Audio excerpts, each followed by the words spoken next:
Thanks for coming. Welcome to the Bike Shed Moto Show 2024 Shed Talks.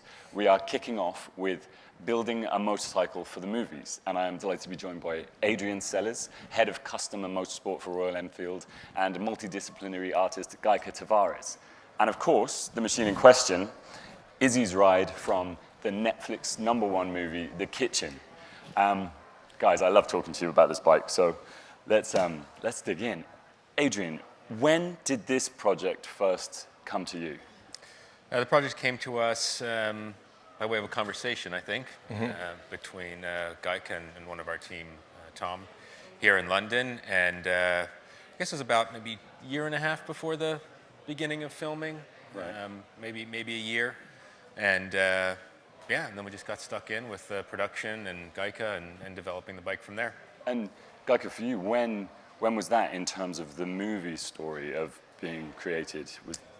Yeah, I mean, the movie started life 8 years ago, so it was just a kind of crazy journey, and I think it was kind of once we'd been green-lit with the film, and it became really about actually what it's going to look like, and then we started thinking, oh, wait a minute. Yeah, I guess because we'd held it in our minds for so long, the reality hit us quite suddenly. It was like nothing for so many years, and then suddenly You're building the world. we're building the world, or making like all the writing and research we've done real. So in terms of when it happened, it was, I guess,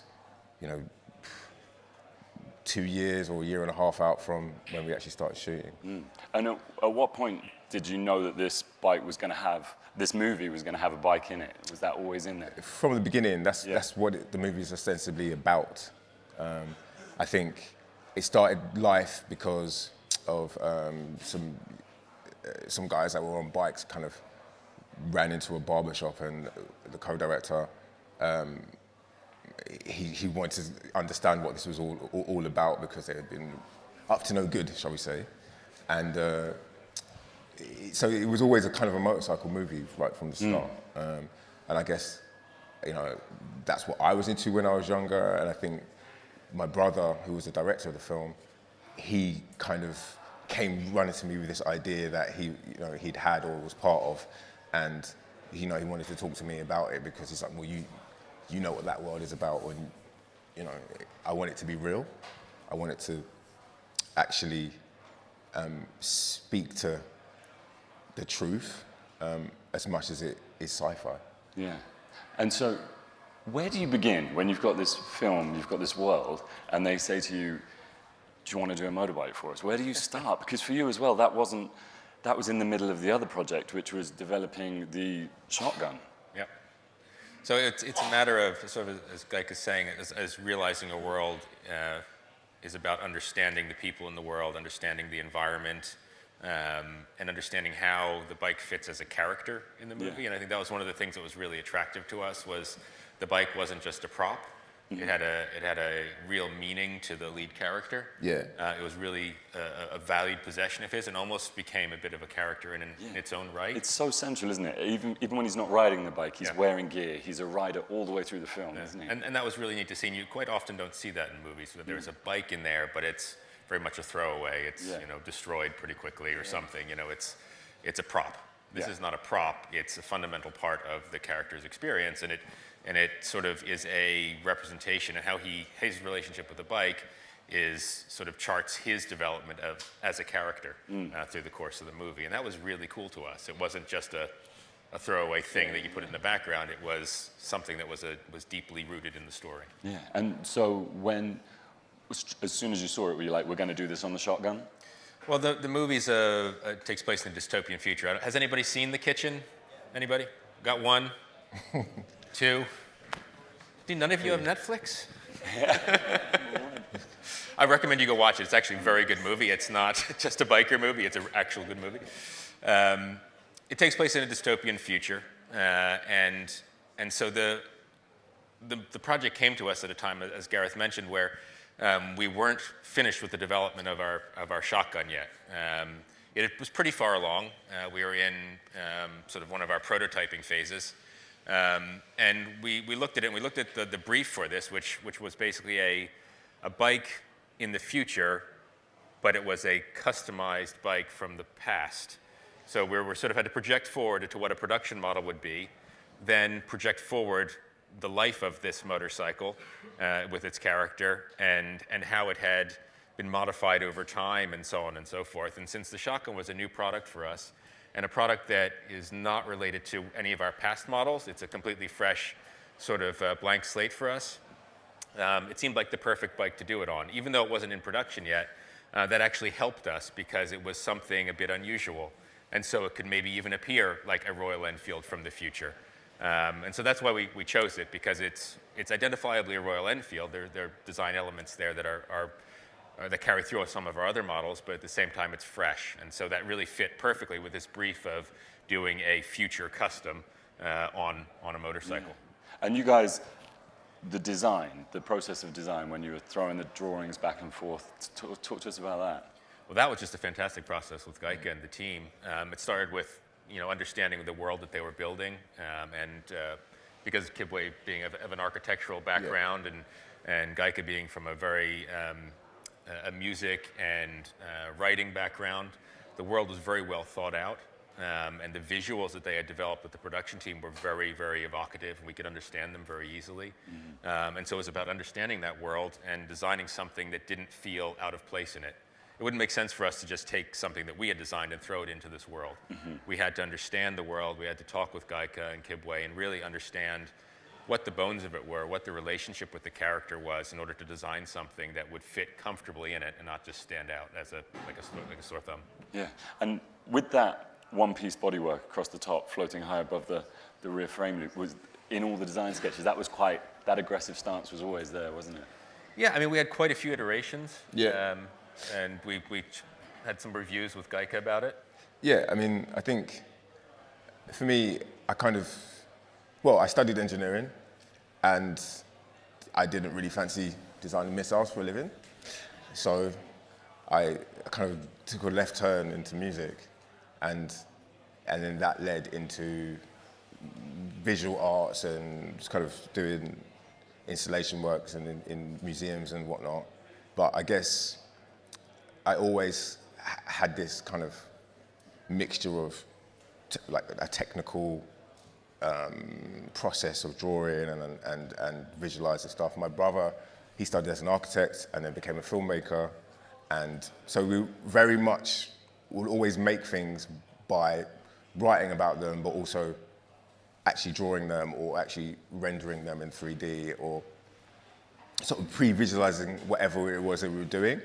And so with this, for me, it started with a sketch and then lots of image research and lots of back and forth. And it was just, I guess, we always had a kind of clear idea that we wanted to create something that was reminiscent of what we saw growing up, which was kind of people who had like ninjas from the 90s that they just had kind of fixed up, and that was their pride and joy. And the guys that we grew up around, that's what we would see like wheeling up the street, and that's who we wanted to be. And at the same time, I loved cafe racer, kind of more retro old school bikes, and my brother also was a big Royal Enfield rider, and he goes on missions to India and stuff like that. So I guess the plan from a design perspective from us was to try and marry those things to make a bike that would kind of make sense on the street where we grew up, but in the future. Yeah. It's kind of a complicated Well, those process. image boards you guys put together also were incredibly helpful, and that we had sort of having a similar group of influences, I think, as designers and creatives and so on. Those image boards were basically very, very much sharing influences that we all in the design team really resonated very strongly with us as well. And so it was very easy to quickly come to an understanding of what you guys wanted, and then begin to translate that into sketches. And then we put out the design to all of our designers. We have a studio in the UK and a studio in India.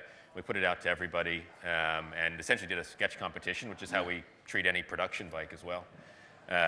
Gave everybody those inspiration boards that Gaika put together, gave them the brief and the bit of a synopsis, and they started sketching. Yeah. And ultimately, after a couple meetings with Gaika and the crew, and we narrowed it down to, I think it was kind of the elements of 3 different sketches, and we ended up sort of compositing those together. So like the sort of the headlamp area came from one designer, the main body came from another, the sort of mid-panel design and swing arm and lower area came from another, and ended up just sort of tessellating together really nicely for the final design. And then our graphics team took over, and they worked on a graphic that would resonate with the film as well. Yeah. And I love that after the graphics, then, Gaika, when you were doing the personalization elements, because obviously the bike is such a daily ride for the character Izzy in the film, and the stickers around this side on the engine covers and stuff, because you designed all them, didn't you? Yeah, I think, one of the things that always strikes me when you watch science fiction is the depiction of people, how people dress, or vehicles in particular. And the flying cars are always incredibly clean. And I don't know, a lot of the cars I see aren't incredibly clean. So, it just wouldn't make sense for the character to have this sort of super nice, pristine bike. This was a daily ride for our main character, and also something that he had modified himself. And so I ended up, designing stickers, and just the idea that it was somebody who identified himself by his vehicle. And one of the things that was really fascinating about doing that was on the first day of shooting that I went to with the bike, Kane, the main character, Kane Robinson, I went to put the stickers on the bike, and then his minders came over and said, no. And so I had to hand in the sheet of stickers, because he had to believe in his method exactly where they were, which ones would go where, and he had to do it. He had to have a moment with the sticker to put pack. them on himself. Which, I guess, for me, was like, it proved that he's done an amazing job, because he could believe that would be something that his character would ride. And, they'd had like a week of stress about costume with him, but with this, it was like, okay, I get it immediately. Yeah, and fits. Just proof of the pudding's in the eating, as they say. I love some of the little touches on it as well, like you've got the RE 1901 for and the 47. Tell us about the 47. People always ask me about that. It is just a number of a house that me and my brother lived at, and it's a reference to our late father, who the film was actually about. And that's what that is. But I've seen all kinds of things on the internet where people who've said he's referencing another bike and all this stuff. It's not. Conspiracy theorists throughout the force. And so then, when you've got the bikes, you've built the bikes, you've got them. How does it go when they're on set? How many did you have? We ended up building 3 of these for the movie. One that we knew there was going to be a crash scene. Yeah. And so it was entirely possible that one of them would be destroyed in the course of action. Sacrifice for the cause. Another one was sort of for statics and for sort of slow rolling shots and so on. And another one was actually built on even a different platform, a different motorcycle, that because this was a pre-production bike at the time, it wasn't road legal, it wasn't road registerable. So we took another one of our bikes that had some similar design elements, and then modified the bodywork to fit onto it, and used that in some live traffic riding sequences where we had to have a road registered motorcycle. So this is a pre-production frame? Yeah, so it's a pre-production bike. Right. But we wanted to make sure that, when you're on set and you're filming, you've got hundreds of people there. It's a lot of money per day for the production, and if you don't get that shot and you're responsible, nobody's your friend after that. And so that was another reason for making 3 of these, was to make sure that we always had a backstop in case we had an electrical problem or something on one of them. And to help even reduce that further, we made sure that, as part of the design brief, was that we didn't do any chopping to it. We didn't do any massive rewiring. We really wanted to keep it in its bones as stock as possible, so that reduced the possibility of an error. The second you change something, there's always a bit of a possibility for error there. So the bike actually you see here is is rapid prototype covers over that bike. So it's the stock tank underneath that. It's stock engine, it's the exhaust and everything. Stock forks, stock swing stock arm. forks, stock swing arm. We've just used the magic of rapid prototyping to change the character of the bike with essentially bolt-on. I mean, that speaks to the nature of the shotgun itself. The tagline we have for the shotgun is inspired by custom for custom. And so when we were designing this bike, we wanted to make it as easy to sort of disassemble and reassemble as possible. So there's a lot of bolt-off, bolt-on stuff on it. And that really served us well when going to making the movie bike, where we could just unbolt the seat, unbolt the rear fender, and suddenly we had a very clean back end that we could then just make a new subframe for, bolt it into the same mounting as the seat, and put the rapid prototype covers over, and boom, there you were. We didn't have to worry about chopping and changing, and that was really great when we're making several of them, because then it reduces your stress level. It makes it a lot easier to reproduce. You're not trying to reproduce cuts. You're just reproducing those bolt-on aspects, and it worked out really well. Fortunately, the bike survived its crash scene. And it survived. Afterward, yes, Great. but with very robust parts, it turns out. It's a sintered nylon body on it, and has a lot of flexibility. So even when this stunt rider went down really hard, it was able to just sort of bounce back. Great. It's great. Do you know, one of the things I loved in the film was that the noise it makes, and we did a video on this earlier, and we had it at the bike shed, and we started it up, and it makes a great hell of a sound. noise. Makes a great sound. Yeah, sort of a fun feature is that the shotgun has two catalyzers in it. One in the headers, there's a pre-cat, and then one in the silencer on either side. And so even when you remove the silencer, you still have a baffle in the headers. And so it's a really nice, throaty, aggressive sound, but it's not rude. Yeah. You know, it's not just a straight through pipe, because you've got that pre-cat sort of acting as a baffle. So that actually worked out really good for filming as well, because if you have too much loud noise and everything, that's not great for the audio in the film. Okay. So it's a nice character, but not overwhelming. When you're filming, is the audio coming out of the bike what we're hearing, or is that recorded separately? Or? No, I think they recorded it, and then there's certain amounts of like ADR, but I think a lot of it is they recorded on the day. I mean, it's about half and half, I think. Yeah. We did a separate audio session as well. So, you know, one of the big things for me was that the bike would be kind of a badass, right? I think it would have been weird if the main character was supposed to be this brooding guy, and he was sort of, you know, bumbling along on something that didn't make a sound. It just wouldn't work.